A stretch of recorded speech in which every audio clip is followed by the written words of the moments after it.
Osibyeteyo munaffe katwekenenye ku mbeera y'obudde nga bwe badde musiyatu okusinziira ku kifaananyi ekikubiddwa Ssamugenzi olwaleero akiragira ddala nga Sserubandula Mpewo ayitibwa Senterena atudde ku Seguyanja Atlantic eri y'obukiikaddyo bwa Ssemazinga Africa yeeyongedde amaanyi ekiviiriddeko okusindika omukuubo gw'enkuba ne gusimbamu ebitundu ebiri nga okebizodda ebugwanjuba bw'ensi yaffe. Era ensonga lwaki wezebwadde essaawa ez'omutuntu nga enkuba etonyemu ebitundu ebiri nga okebiriza ova Masindi okudda mu Arua wadde nga ebitundu by'eggwanga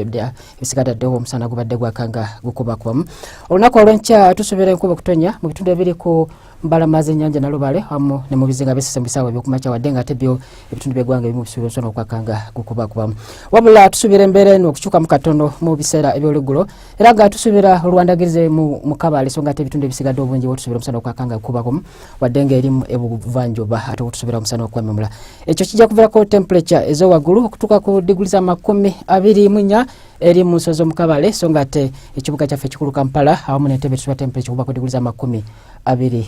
so nga ate eri mu Karamoja awo tusuubira temperature okutuuka ku diguli za 35.